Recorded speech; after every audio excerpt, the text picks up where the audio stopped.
All right, everybody, welcome back to this week's edition of So You Want to Be in IT. We're a podcast aimed at those starting their journey out in the vast world of IT.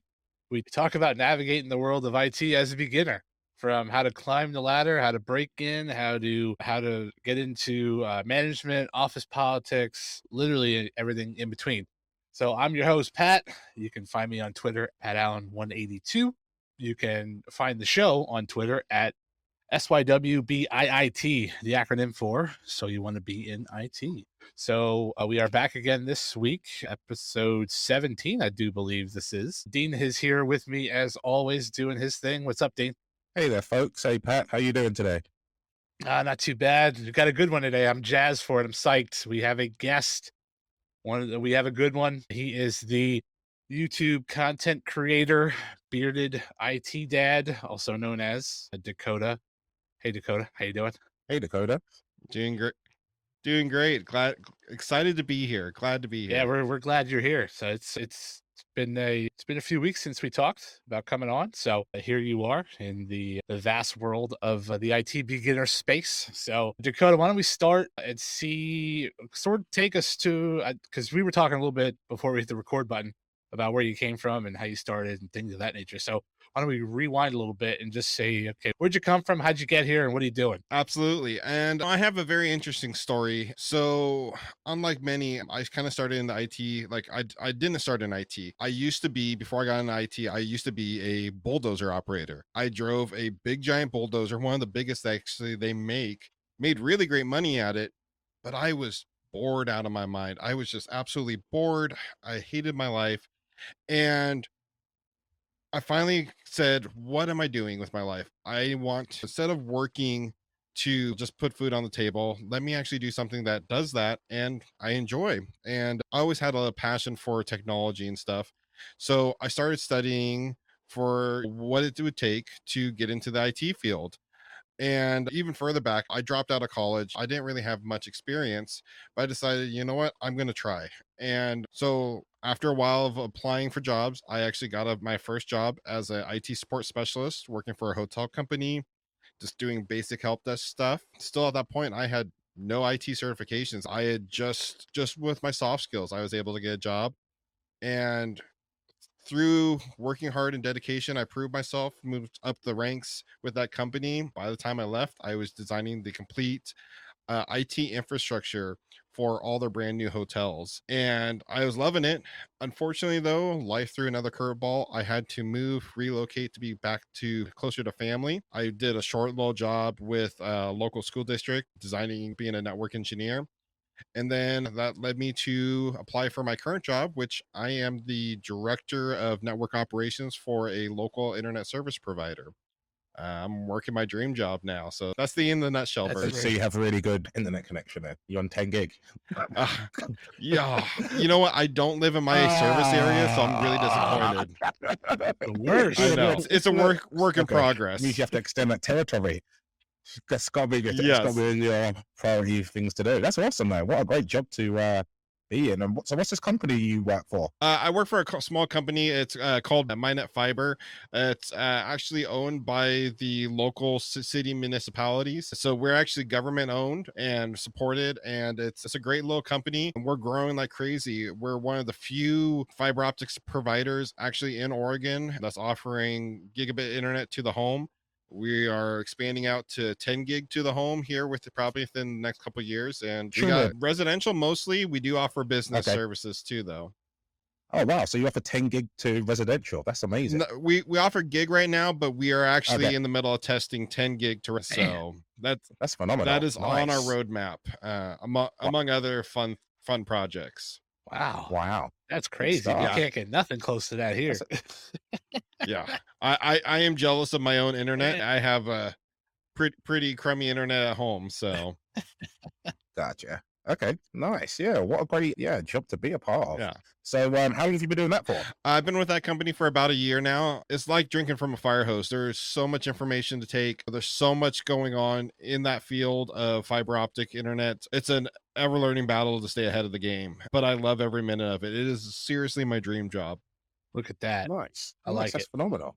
Yeah, I it's good like it. stuff. So, because I want to back up a little bit to where you said you got into the IT field with literally no formal education nor no certification and just sort of your soft skills. And we talk about soft skills on this show all the time. So, yeah, I want to hammer in on that because how did what does that look like as far as like did you go in there and like schmooze people and shake their hand and kiss babies and that sort of thing? Like what did that Nearly, it felt like. And the funny thing is, at the time, I didn't even know what soft skills was. I was really a novice at it. But it's the way you communicate with people. It's your communication skills. It's the ability to be approachable. It's all that kind of wrapped in a nice tidy bow. It's how you can communicate with things with people and talk about very techie things in a non-techie way, but don't make them feel like you're talking down to them. That's one of the most important things in IT, and it's one of the hardest things to learn, I think. All these other skills on whether it's networking, cloud, security, those are all teachable skills, I think. But these soft skills is one thing I think a lot of people don't realize how important it is. I would Yeah, I agree with agree with that that. That's huge, 100%. actually. Yeah, because you can't Yeah, like you said, you could teach somebody the cloud, you could teach somebody any sort of technical skill, but you can't teach them how to talk to people. You can't teach them how to be generally nice and not be an a-hole sort of thing. I hate to throw Uh, that term uh, around, it's just it is what it is. but absolutely, gone are the stereotypical days of your basement IT department that smells like old pizza and dirty There you go. socks. You IT is now frontline people that are interacting on a day-to-day basis, and you have to be able to have those people skills to really succeed. And I think when I got hired, my boss, I don't think I know because they've told me the reason we hired you is because your people skills, the way you talk, the way you carry and present yourself, and we knew you would catch on to the other skills, the actual technical part of the job. But you don't find someone every day that can be personable with other Yep. people. Yeah, that's huge. I agree with that. Yeah, but there is a begging question that has to be asked. Well, in my mind, anyway. The soft skills are great, Mhm. and I couldn't agree more. They do take you. They can take you very far, but that doesn't help when you get to the CLI or you're trying to configure a system or I don't know, integrate a product. How did you? Absolutely. And I did have, and to be 100% honest, I did have some prior knowledge. In high school, I did take a Cisco CCNA class. I never got certified, but I did take a class in high school. So I knew my way around the CLI. And the way I navigate it is I have this unquenchable thirst for knowledge, which is another vital thing in the IT field, I think, because you have to constantly be learning. And what I did is I set up my own home labs. I went out and bought some basic cheap networking equipment off of eBay and started practicing and tried to come up with all these possible scenarios and started learning and trial by error is really the way I learned. It doesn't work for everyone, but that's what worked for me. And I just started studying 24/7. Okay, that's awesome. That's really cool. So what about in circumstances or situations where you don't have that ability or something's completely outside your skill set where you might not be able to solve how Yeah. events? So I for those type of situations, Google is always your friend. Anyone who says they don't use Google in the IT field is lying. I Bunch of mean, liars right every now, let me tell you. exactly. I mean, to be 100% honest with you, I use Google probably on an every other day, if not an everyday basis.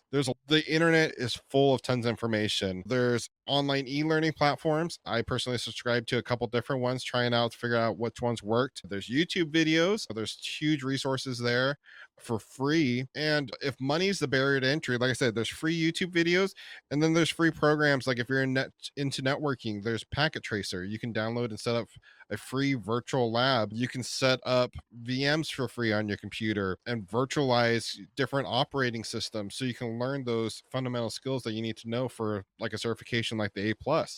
That's what I ended up doing is I virtualized and started learning Linux that way.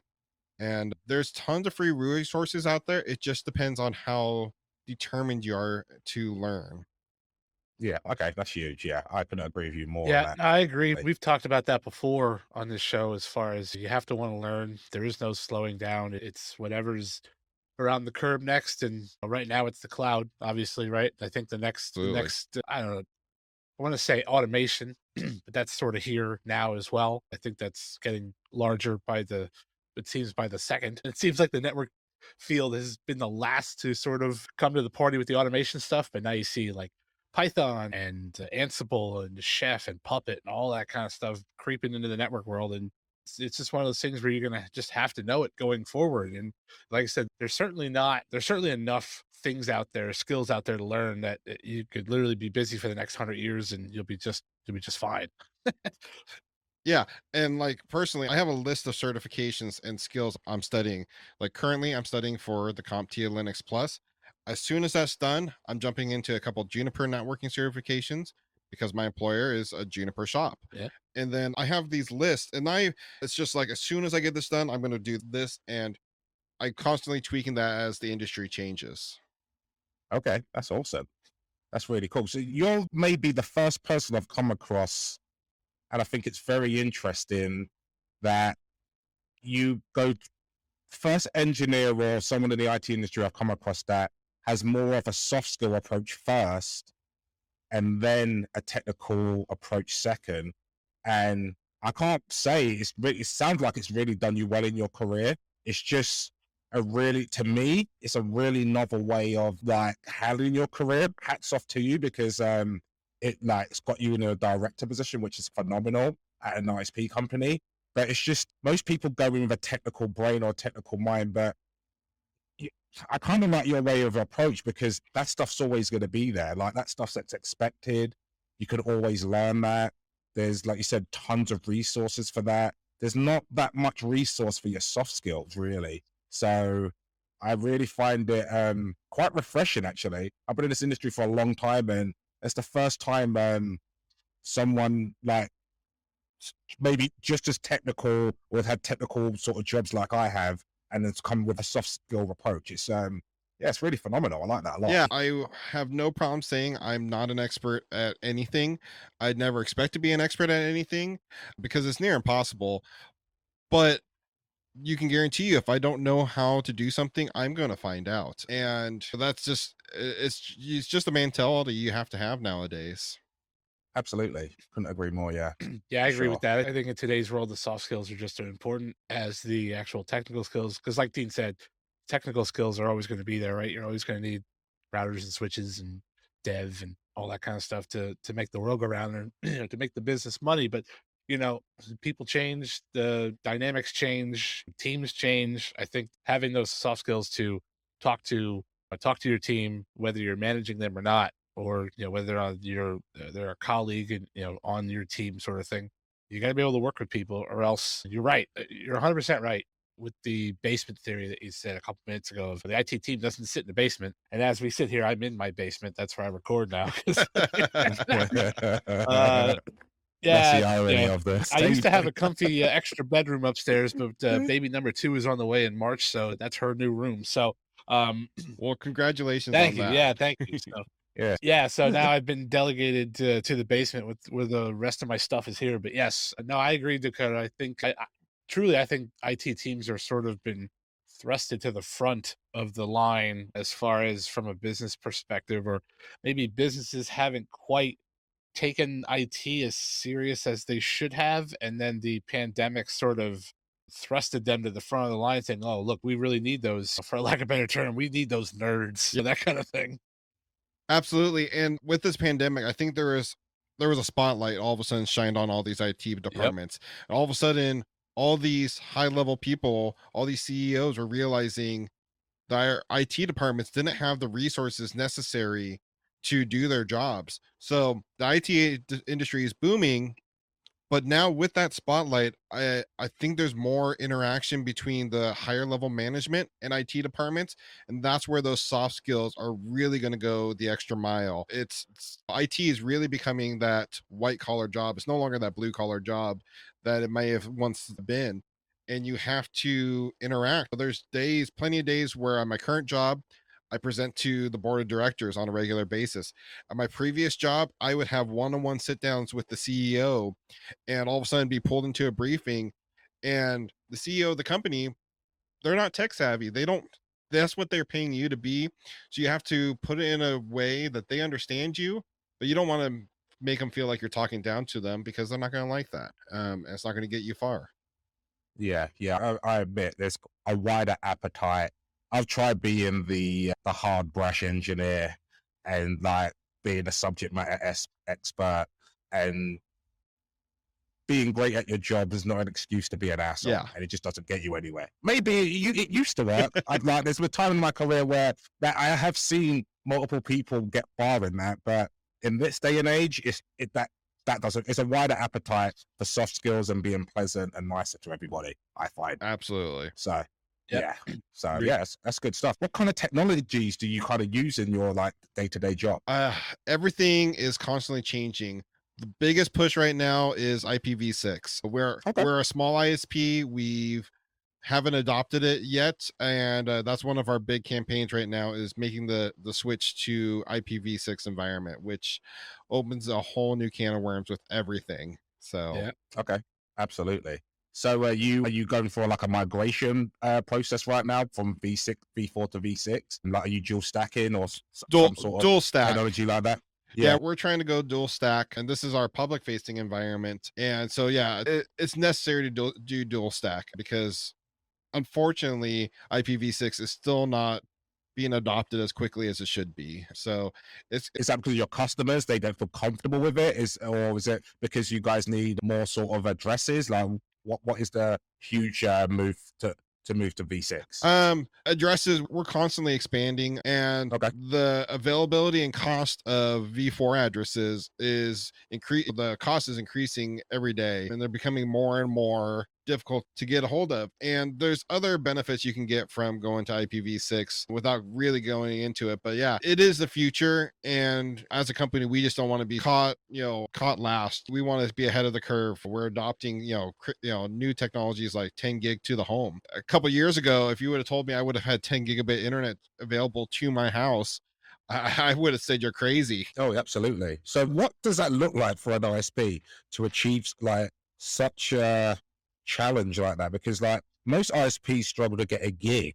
Like what kind of, are you allowed to talk about what kind of equipment or like what kind of like engineering challenges that might be to like provision just at an ISP? I can't go into a ton of details. We do use fiber to the premise application where you are utilizing like an XGS PON environment to deliver 10 gig to the home. I can't really go into too much more details. I'm probably a little bit too far there, to be honest with you. Okay. No Can't worries. Yeah, that's really good. can't give away the secret sauce. Now Fair we get enough. it. We Okay. have a secret Nice. sauce of our own. No, we Yeah. totally get it. Okay. Yeah, absolutely. And that's effectively just backhaul to your like what switching center or data center or Yep. something like that. Yep, that's Okay. backhauled to the network operations center, which Yeah. that's my baby, and and onto the upstream DIA providers. Okay. So you have like agreements with other ISPs to sort of get it out to the internet. Yep, big Okay. other big ISPs to backhaul that data, and redundancy too. We in our markets we have over 80% saturation in our market, so we're widely adopted. So ensuring that service is going no matter what's going on, what natural disaster might come across, is one of my day-to-day responsibilities. Whether it's ice storms, power outages, you name it, the internet cannot stop for whatever reason. It's crazy to think how reliant we are on the internet nowadays. Yeah, it is. It's huge. Yeah. It's like turning your tap on. If it doesn't work, people are freaking the heck out. So But the funny thing I found since I've entered this industry is people would rather go without water, power, but you shut off their Netflix, and oh my. yeah, it is. You are announcing an act of war. Yes, you unleash the angry mobs. Yeah, you need really my- do. Yeah, I need people my need their TikTok. internet. And that all falls onto my lap as director of network operation, is to ensure to prepare for every contingency that might possibly happen and ensure absolute as much uptime as possible. So you're not necessarily just focused on networking aspect. You've got to think about natural disasters, power per se, routing agreements with other ISPs you briefly mentioned, and then probably customer complaints, overutilization. Absolutely. So that That's all I can think I of right now. That's that quite a and lot. that's and to be honest with you, that's scratching. I mean, I wear many hats, and I probably wear more hats than your average director of network operation does. I'm in charge of server environments, hence my current setting of Linux Plus. I manage our entire on-prem and off-prem environment, server environments. So that all falls on my plate as well. Pretty much everything from the service that comes into the building until it goes out of the building. As soon as it leaves the building, it's off to the outside plant people. But while it's traversing inside our network, that's all on me. Wow. I love your job. That's phenomenal. And then, What a and great I, job. and that's why I said it is my dream job. My biggest fear, I think, getting into this industry was being siloed off into some job I wasn't happy with and never to see any other technologies. Where that's one thing I love. And there's other jobs out there because I've worked at several employers that I've seen this where you get to be a jack of all trades. And okay, one day you're kicking a printer in a field and then the next day you're averting a disaster and saving the company hundreds of thousands of dollars because you found this flaw that no one else found or something like that. I wake up so excited every day to go to work. It's amazing. Look at That's that. really cool. I I love love that. Very inspiring. Yeah. That's awesome. So you said you get your hands dirty with technology still. Being in the position as a director, do you still do integrations or get on a CLI at work, or is that something you do or is it something you shy away? Even as a director, my job is to ensure the company runs smoothly, and as wherever I can do to help that operation to make the company succeed, I will do it. A couple months back, we had some issues where it actually required me to go out in a bucket truck and be out there dealing with fiber up on the pole just because I happen to had experience doing that from back when I used to be a bulldozer and heavy equipment operator. I had experience with bucket trucks, and we had this issue, and the guy that normally did that was out. And I'm like, okay, give me a fall harness, and I'll go take care of it. And I mean, it was piss and rain. It was a crummy day, and I spent 8 hours out there fixing fiber. I mean, Wow. that's something that your average director doesn't do. They can't, even if they wanted to do that, they couldn't. Yeah. Yeah, because they don't have the skill set. Let's be honest. Yeah. And I'm not saying that I enjoyed it, but on the same It hand, had to get done. it had to get done. And my job is to ensure the company, if I'm helping the company run smooth, if we all work together, it's going to make the company a better place, and it's all going to pay off in the long run. So why not? That's Why would I huge. say no to that? Yeah, I like it. No, I like it. Some people would, but no, I think that's a great attitude. Yeah. I really do. Really great attitude. And like I said, I kind of found that diamond in the rough. I feel not all jobs are like this. It's not what everyone should expect, but there are these opportunities out there. If this is what interests you, there's these positions out there. Absolutely. So for someone starting or someone who wanted to get into your direction or getting an ISP field, what kind of things as a director, because you must do hiring, I Yes. think, what kind of things are you looking for in terms of hiring, or maybe someone who wants to follow your footsteps and maybe get into maybe the same limelight as you? We talked about it a lot earlier. You got to have those good soft skills, those good personal skills. I can train someone all day, every day on how to, configure routers, configure switches. But I have to have someone that's willing and wanting to be there and willing to learn and talk. That's the biggest thing. And everything else is trainable. Someone who wants to get into the field that has similar to me, that had no experience, no college degree, no certifications, get that entry level help desk position, get a start, get a foot in the door, and build that 1 to 2 years experience. Once you get that 1 to 2 years of experience at that entry level position, the sky's the limit for you. You can start following your dreams, following your passion. And within that first 1 to 2 years, you really kind of learn what you want to do. I've always known I wanted to be in networking. From day one, when I decided I was going to enter tech, I knew I wanted to be either a network administrator or a system administrator. I guess I kind of overshot. It's not a bad thing, but I knew what I wanted, but not everyone's fortunate enough, or they think they know what they want and they start doing it and realize, oh man, I hate this. So that help desk position kind of helps expose you to the different types of aspects that are in this job field, and you kind of can narrow in from there. So yeah, if you're looking to get started, get that entry level position under your belt. You don't need certifications to get there. They help though. Certifications like your A+, that's a great entry level certifications. If you're interested in networking, go after like the Cisco CCNA or the CompTIA Network Plus. Those are great entry level certifications. Again, not required to enter the field, but they help open doors. They help get you past those HR automated screening processes that will weed you out. And that's really the key to get started, I think. Okay, nice, beautiful. Yeah, I would agree to that. And actually, fun fact, I just learned this tonight, actually, taking out the garbage about an hour ago, maybe 2 hours ago now. Uh, there is a couple that moved in across the street, and I saw the lady out there. We were putting our garbage out at the same time, and I knew her husband.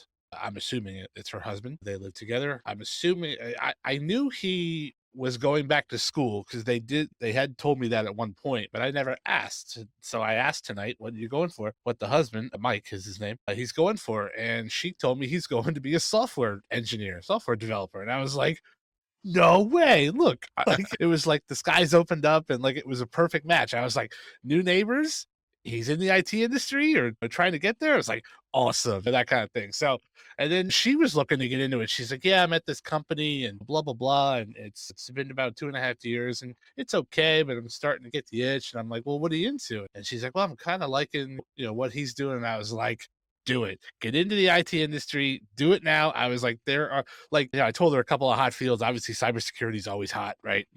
And dev Yep. and cloud is always huge. Networking is always huge. I said, literally, there's thousands of cybersecurity jobs alone that are going to be unfilled this year because they can't get the talent to fill them. There's just not enough bodies. And she's like, oh, really? So yeah, we had this conversation. And then I told her about obviously this show, so I hope she's listening at some point to this, and she'll know who she is. But then she's like, "I'm gonna go look your show up right now." So I was like, "Yeah, get in there and do it," that kind of thing. I was like, "Tell your friends." So yeah, I think it's huge. I think there's just so much opportunity. I do agree with Dakota as far as get that first year under your belt, 2 years, that kind of thing, and then really branch out and go from there into whatever avenue you'd like to. And I don't know about you, Dakota. I think you said you've been in IT, what, 3, 5 years, somewhere in there? 4 years Okay. to be officially in IT for four Okay. years. So Dean and I've been doing this since high school. So I'm going on 18 years, somewhere in there. But and even before that, but like the amount of free content out there nowadays on the internet is just astounding to me. Like I would have Absolutely. killed for the free content and whatnot that like back in the day when I was going through this stuff and the certifications, the CCNA, CCNP, all that stuff. Like I would have absolutely killed for this stuff. And it is just literally now available at everyone's fingertips. And I'm just like, do you realize how lucky you are? Like to live in today's times. No, Yeah, that's why no one wants it because it's It's too easy to so obtain. insane. I'm like, what are you doing? absolutely. Yeah, it has never been easier than it currently is to get into the field. The barrier to entry is so low. There's not many opportunities nowadays that you can make over $100,000 a year with almost zero investment, other than your time.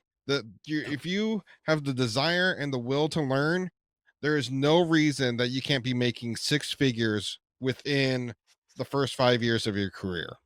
And that just is astonishing, and there's so many great opportunities out there. It's Yeah, I agree so with that. insane. Like, Yeah, but especially where you're from as well, Dakota.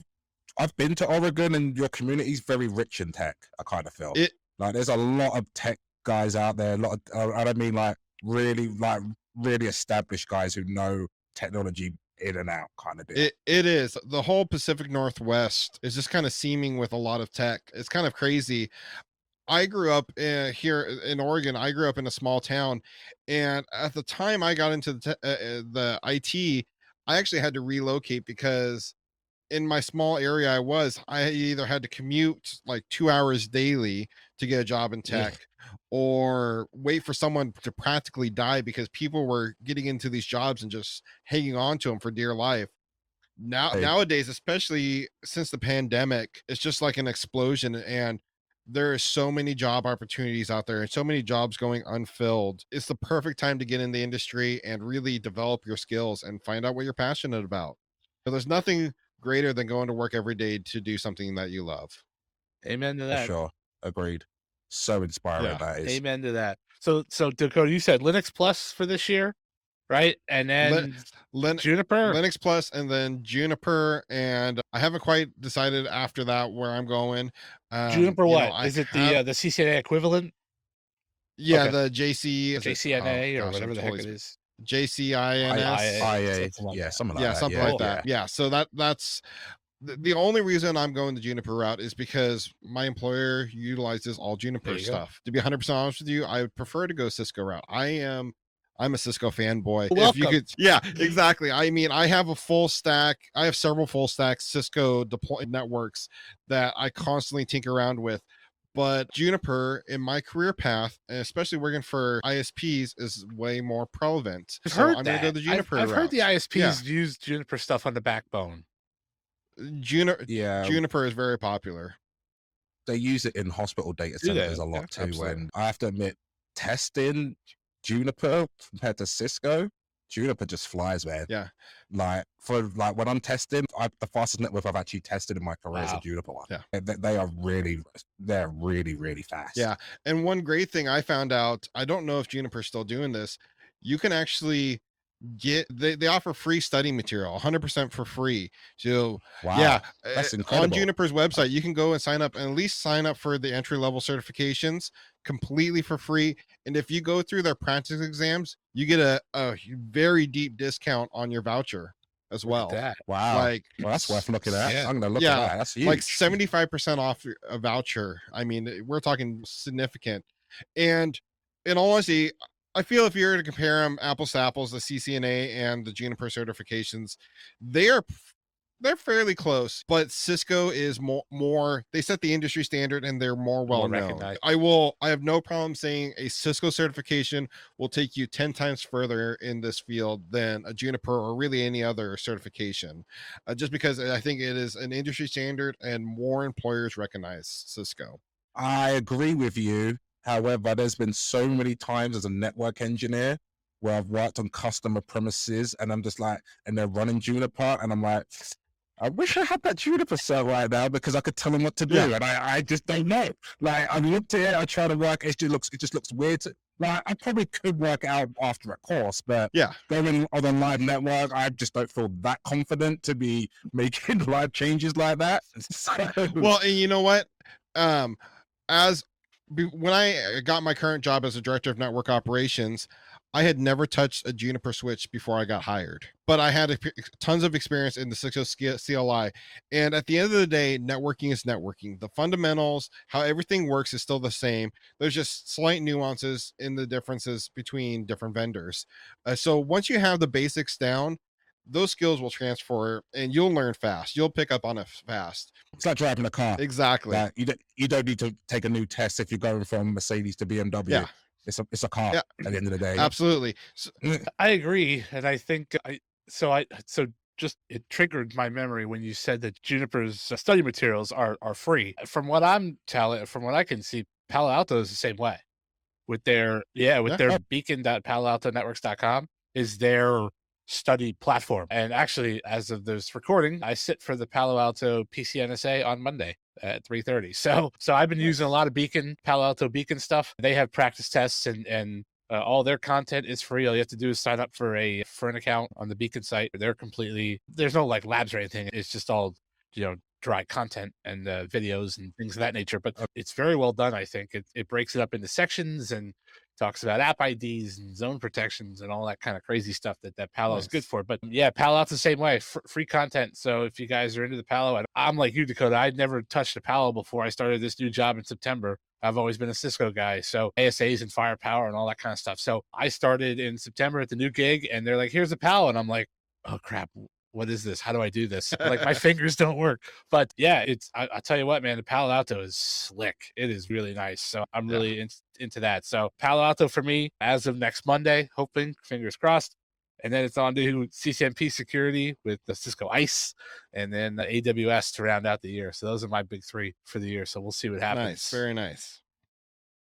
Yeah, Sweet. we'll see what Good happens. But to flip the script a little bit, Dakota, let's talk about your YouTube stuff. Put on your content creator hat for a little bit. So what sort of sparked the YouTube stuff? So there was another YouTuber who's actually not too active anymore who really inspired me. I was watching his videos and it really inspired me to make the jump into the career field, that I didn't need to be an expert. I didn't, all the self-doubt I had, I could put it aside and I could get into the field.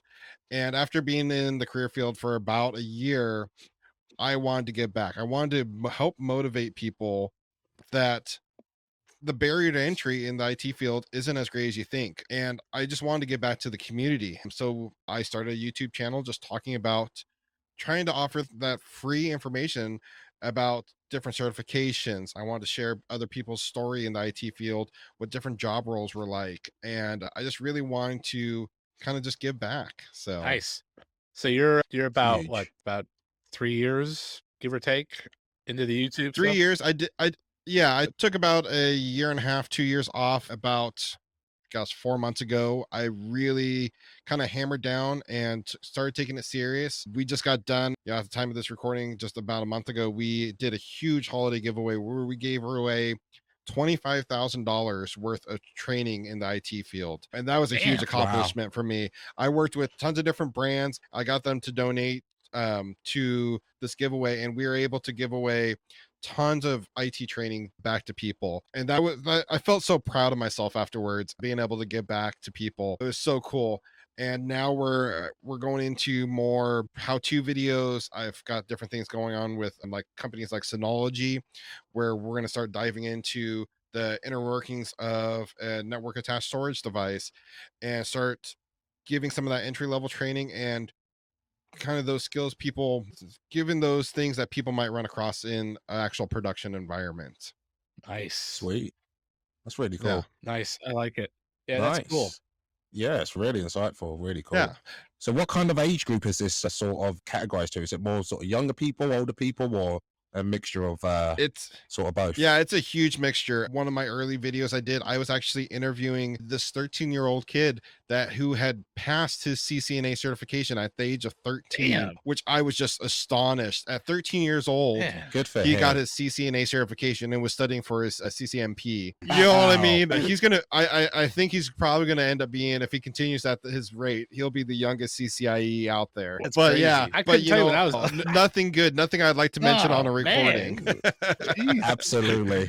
But and then I have 20-year plus veterans in the IT field constantly coming into my live streams, talking and sharing advice. It's really a broad, great community that I'm building of anyone who's looking to get into IT, much like you guys. Yeah. I just want to be another resource out there for someone to talk to, someone to, it's like, if they're unsure that this is the field for them or they don't know where to start, I want to be that motivation to help them join, help them follow what they want to do. It's excellent. That's really It's cool. cool. So, do you personally mentor anyone right now? Or You know what? I don't personally mentor.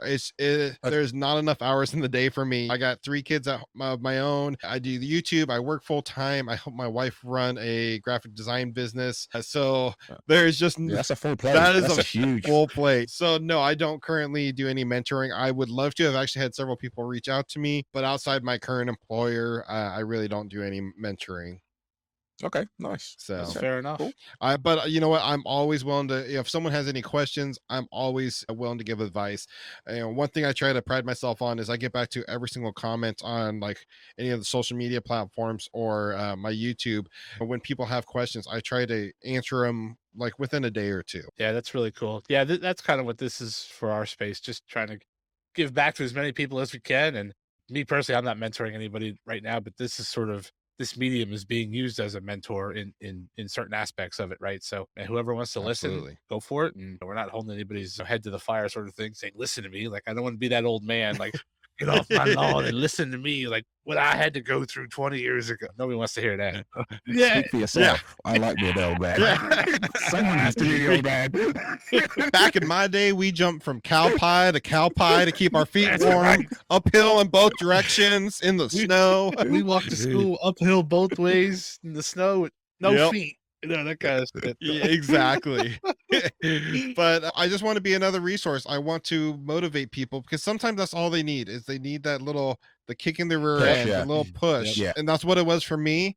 And I just want to be that for someone Yeah, man. else. So, and I don't focus on one thing. I don't focus just on certifications. I focus on real world skills. Last week I did a Cisco CCNA lab where we were working through questions that you might see on a Cisco CCNA exam. The week Nice. before that on our live stream, we went through Hack the Box, and we were actually hacking Linux virtual machines. I like to kind of cover it all and try to be that general broad resource. Yeah, like so you got like an overall picture of the whole sort of system production as opposed to narrowing on just one particular area. Absolutely. Sweet. And that kind of really it's how I kind of live my life. I am a jack of all trades in my IT field, so I think that'd be perfect for the YouTube channel, just to be a jack of all trades. Yeah, absolutely. Yeah. Gets you more rounded. Absolutely. Way more rounded. Yeah, the guys who are specialized are just it's good when they're specialized. If you've got a problem, what is particular to what they're specialized in, but yeah, other than that, it's very hard to explain concepts and things like that if you don't have a general idea or picture of how the scene's working. Absolutely.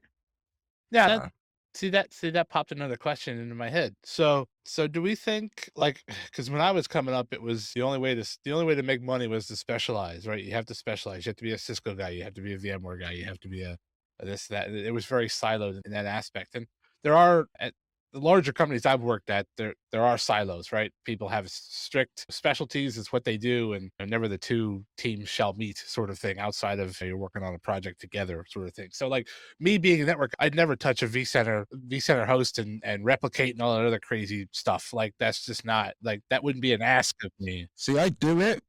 I don't do it well though, but I have an idea of how to do it. So I've run EXI. I've got Proxmox at home. I could like run a backup, like do high availability. I know how to do all that, but is there probably better ways to do it? Yeah, sure. Is it the book way? Probably not, but I know how to do it and I know the idea of how to do it, but my specialization is networking, but I need to know the other stuff because I kind of feel like what's the point of having the network without a server? Yeah. And then what's the point of having a server without the application? It's just dead, isn't it? There's no point having one without, they all need to be together. And then a user needs to be using the application. It all comes together with the user using the application. You can't really, you got to look at it holistically and not just networking. Absolutely. This is, and it really is, you're just securing your career. If you're a jack of all trades, if something doesn't work, you always have something else to fall back on, having that approach. I feel. So I guess my question then is like I said, when I was coming up 20 years ago, it was very siloed. Do you think there's a shift going back to the jack of all trades is the preferred guy at the or gal or person? I don't know, the political world we live in. I think so. Yeah. So I think that's quickly becoming the future, especially right now during the pandemic. I think a lot of companies are scrambling to beef up their IT departments, and they really need people to be a jack of all trades because they just don't have they don't have enough bodies there to take care of, to silo everyone off. Right. So at least for the foreseeable future, I really think being a jack of all trades is going to become a very high commodity, and it's going to lead to success. Yeah, I agree. Even with job interviews and stuff, they always push the boundary. Always like, okay, you're in networking. What do you like the cloud? Exactly. Or they always ask you stuff, but like you always have to have something intelligent to say about it. You might not know intrinsically, but you have to be aware of the next coming thing or have some sort of idea or understanding of how it works, even if it's simple concept. Because to me, that shows motivation and drive. That shows someone who is eager to learn and in the right mindset. So to me, I like to hire those type of people because I think they're going to go far and their desire to learn is going to be great. And that's the type of people I like to work with. Absolutely. that makes sense to me. So answer to your question, Pat. Yeah, I think the jack of all trades, Starting I would to come back in favor. more desired. Just like the soft skills now too. I think it's kind of just shifted. Times are changing. I think so, buddy. What a time to be alive.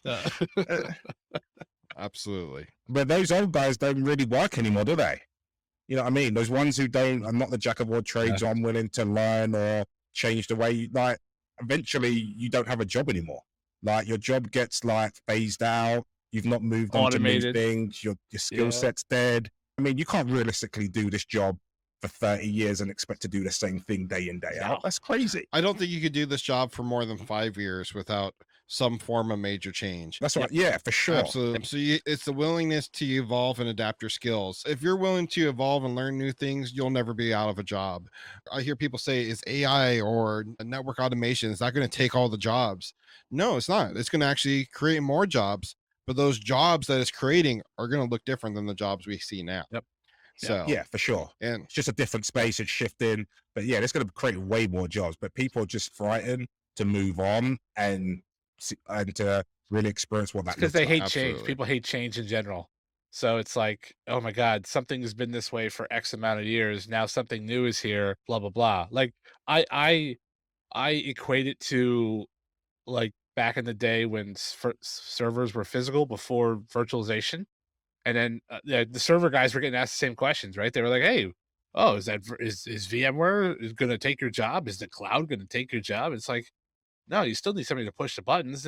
Instead of a clunky physical server that you're kicking with your foot every 10 minutes, it's Sure, but if you- virtual. if- Like, But if you've never bothered to learn EXI or any other KVM or any other virtual platform or Right. product out there, then and all you can do is turn on a box on and off. You're kind Right. of dead in the water. You were a server guy, but you're a server guy in the 80s. Like servers don't work Correct. that way anymore. absolutely. And then if you're a server guy now, you should be looking at the cloud because that's where it's going next. And if you're running EX, you might be able to still keep a job on-prem for some stuff, but realistically, it's all kind of going that way. So you kind of got to move with the You do. times and be astute in you're your always field. a student of the game. That's the way I look at it. Absolutely. Yeah, That's the way I look Absolutely. at it. It just is what it is. It's just the industry we're in, and if you like to set it and forget it, as far as from a career mindset, it's just this place isn't for you. It's just not. yeah. I actually like to automate things, and that way I get to learn other stuff because I've coded it. It's doing its thing. I don't need to pay attention anymore, and I can work on something new. That's what I Yep. personally like to do. I can't disagree with that. So Dakota, we're coming up on the hour. So first of all, we want to thank you for joining. This has been awesome. It's been a great conversation. So good. Absolutely. This has been awesome. So you Dakota, so why don't you much, tell the yes. people, fine masses of people that are out there, where they can find you, and give you a 30-second pitch. Best place to find me is YouTube. I'm always doing something new. I put out videos weekly. I'm always live streaming every week. So YouTube, Bearded IT Dad. I'm on Twitter, Bearded IT Dad as well. Pretty much any social media platform, Bearded IT Dad is where I'm at. Like I said, we do weekly live stream where we do Q&A. You can ask any question about the IT field, whether it's what certifications are currently hot, why you're not getting calls on your resume that sucks. You can ask any question and we will answer it. When do you Every Friday, currently at 8:30 p.m. Pacific Standard Okay. Time. So Nice. And what? YouTube, Twitch, and Facebook, Okay, all nice. simultaneously. So choose your platform of choice. That might change in the future, but for right now, we're going to stick with all three.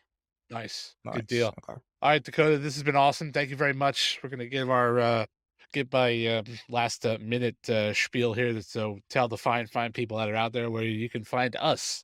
So if this is your first time Absolutely. listening, thank you for listening. This has been great. You tuned into a good one. Again, thanks to Dakota for joining us. Bearded IT Dad, look him up. He's got some really good stuff. I was looking at him earlier. It's some really good insight, and he's obviously, you heard him for the last hour. He's down to earth and really approachable. So go check his stuff out. Subscribe, hit the bell, do all that kind of stuff, so you get his stuff from now on. And depending on if I can stay awake long enough, I may be able to join a live YouTube every now and then on a Friday, because I'm in the East Coast. So 8:30 your time. Oh, Yeah, it's a little 8:30 late for your you. time is 11:30 Yep. my time. Like, I got Yeah, we might eventually move to the weekends and bring it up earlier. Just that's what works for all now. good. But anytime, you're always welcome on the show. I will send you a video Cool. link. Sounds good. Yeah. Yeah, let's do Nice. that. So, yeah, thanks everybody for joining us this week on the show. Make sure you visit our website, soyouwannabeinit.com, where you can subscribe to the show on your favorite platforms. There's a new subscribe button there, or a subscribe page there. Actually, the website's been redone the last couple of days, so still tinkering with it, still seeing what looks good, but I think it flows a little better now, and it's a little more friendly. So go check that out if you haven't, even just for the fresh coat of paint. But we're all on there, right? So you can subscribe right from there. iTunes, Spotify, Google. Stitcher, pretty much anywhere, Pandora, Amazon Music, anywhere you listen to a podcast, there's links there to the show. You can subscribe. And then obviously the ever important ratings on iTunes. Throw us a rating. That'd be great. That messes with their algorithm and we get to the top. We get a little bit closer to the top of the list for the tech podcast there on Apple Podcasts. Or simply tell a friend, right? So that's always good. Word of mouth is always good. The tried and true version, a way to get around is word of mouth. So always good there. Again, follow us on Twitter at S. I always have to do this. I have to spell it out. SYWBIIT. Damn Twitter. It's only a certain of characters, and our whole name wouldn't fit. It was short by one character, so I had to shorten it. So follow that, and all of our socials are in the show notes. So if you want to join us there, Dean, you're at DMac UK on Twitter, yeah? DBAT UK, yeah, a Millennium Burst on Instagram, and then millenniumburst.com on my blog and website. New post on there too for CCIE content, security content. I just released a site-to-site VPN LAN. Yeah, so check it out. New blog for the show as well. Dean's going to double dip on that. So blog for him, blog for the show. Again, that's right from our website as well. So you want to be in IT. And there's a blog page that redirects you to Dean's page. So I read it today. That was really good. So if you're into the VPN stuff and security and whatnot, the blog Dean just did is phenomenal. Go check that out. And again, Discord server, the invite is in the show notes. But for you folks listening here, it's sywbiit.com/Discord. That gives you the link to join us there. The YouTube is getting better. Speaking from having a YouTube content creator here today with Dakota. So our YouTube channel is getting more videos up there for the podcast. So if you like to do the YouTube stuff, you can do that too. And then for the foreseeable future, we're running that survey that we created a couple weeks ago for just some feedback, see what you like about the show, some general questions. I think there's like 10 on there. All the info is just it's anonymous. We don't know who you are. It just tallies for us as far as just results and things of that nature. So it just tweaks the show a little bit and gives us a little bit of idea what you like, what you don't like, and then helps us with advertisements, or I should say advertisers. So that's it. Dakota, again, once again, thanks for hanging out. Really appreciate you. This has been great. Go check him out. Absolute pleasure, man. Absolutely awesome. Thank you for having me. Absolutely. Bearded IT Dad. Thank you. Bearded IT Dad on YouTube. Check him out for sure. I'm going to actually, I already am following you, so it's all good. But everyone, go follow him. And again, we'll see you guys next week with another guest. All right, guys. Check you later. Take care, guys.